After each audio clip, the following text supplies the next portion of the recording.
amagambo akomeye aboneka mu Baheburayo igice cyaho cya 4 umurongo wa mbere kugera ku murongo waho wa 13 dusoma ngo nuko rero ubwo isezerano ryo kwinjira mu buruhukiro bwayo ririho dutinye kugira ngo ahari hatagira uwo muri twe wasa nkaho atarishyikira kuko natwe twabwiye ubutumwa bwiza nka babandi nyamara ijambo bumvise ryabagiriye umumaro kuko abaryumvise bataryakiranye umutima wizera. Naho twebwe ubwo twizeye twinjira muri ubwo buruhukiro, ubwo yavuze iti narahiranye umujinya wanjye ntibazinjira mu buruhukiro bwanjye, ari bw'Imana yaruhutse irangije imirimo yayo imaze kurema isi. Kuko hariho aho yavuze iby'umunsi wa 7 iti Imana yaruhutse imirimo yayo yose ku munsi wa 7. Kandi nanone ngo ntibazinjira mu buruhukiro bwanjye. Ese niye mpamvu batagombaga kwinjira mu buruhukiro bw'Imana? Turi buze kubireba. Nuko rero ubwo bisigariye bamwe kubwinjiramo, na babandi ba kera bumvise ubutumwa bwiza bakaba barabujijwe kuyinjiramo no kutumvira, Imana yongeye gutoranya umunsi ari wo uyu munsi, ivugira mu kanwa ka Dawidi nubwo hashize igihe kirekire cyane. Ya magambo yamaze kuvugwa haruguru ngo uyu munsi niwumva ijwi ryayo ntiwinangire imitima. Iyo Yosuwa abaruhura, Imana ntihajyaga kuvuga hanyuma iby'undi munsi. Nuko rero kubw'ibyo haracyariho uburuhukiro bw'isabato bubikiwe abantu b'Imana. Kuki tuvuga ko haracyariho ubundi buruhukiro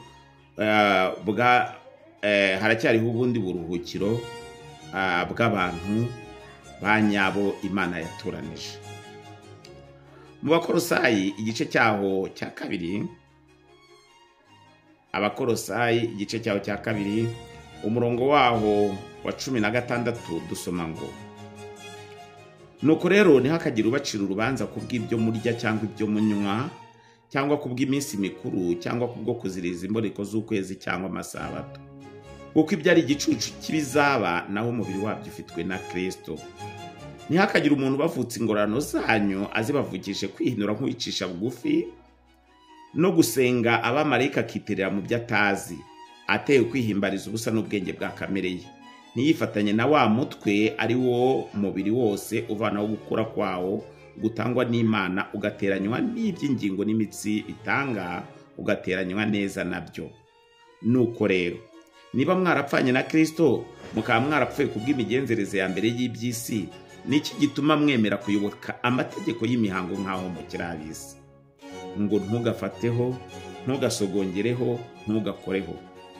Kandi ibyo byose babiheze iyo biririwe, mugakurikiza amategeko n'inyigisho by'abantu.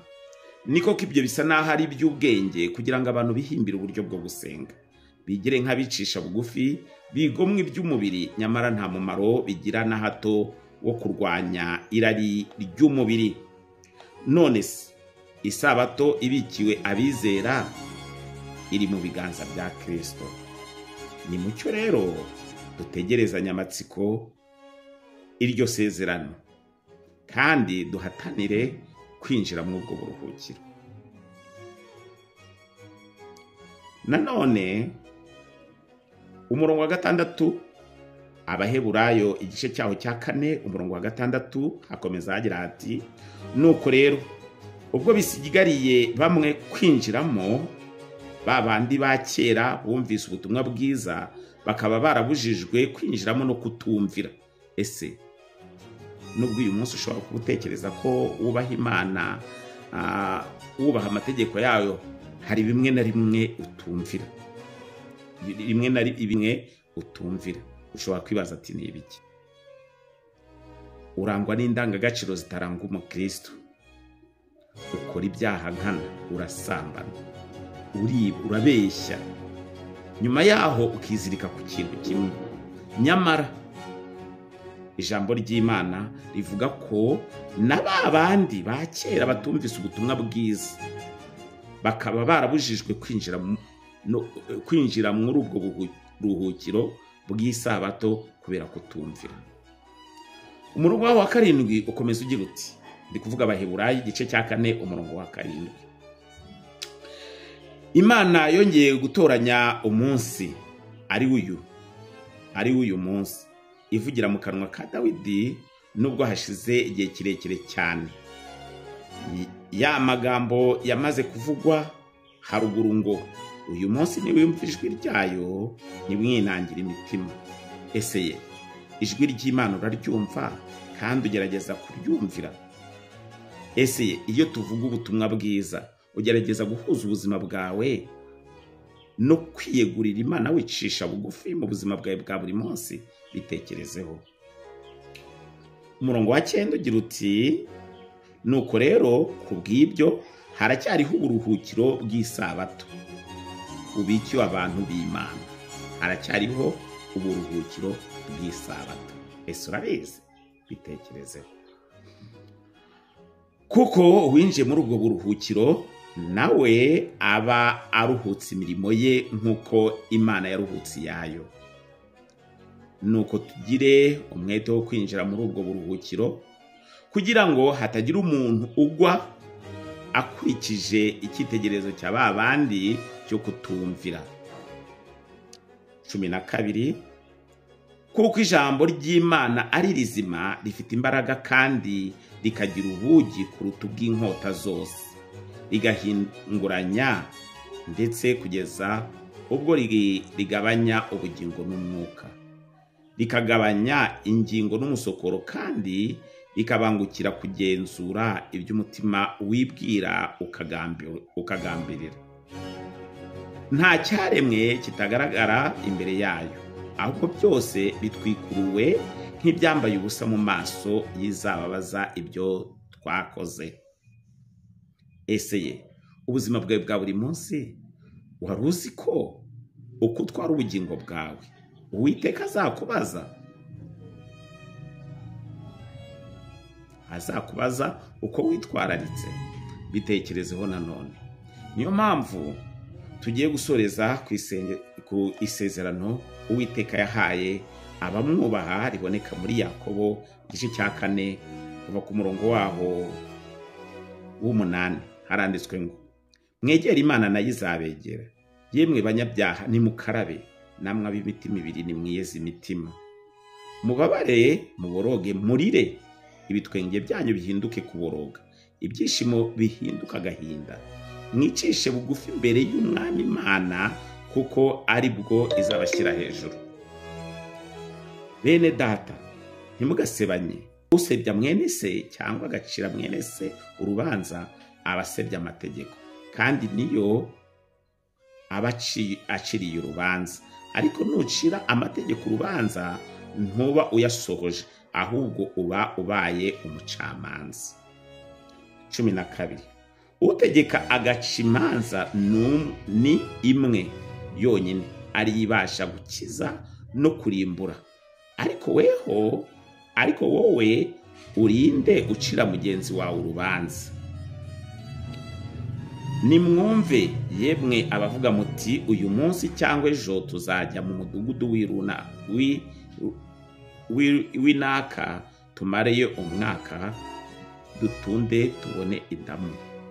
Nyamara mutazi ibizaba ejo. Mbese ubugingo bwanyu ni iki? Muri igihu kiboneka umwanya muto, kigaherako kigatamuka. Haleluya. Dusigasire rero ibyagezweho, tubaho nk'abakristo bateze kuzagira icyo babazwa n'Uwiteka. Ijambo ry'Imana.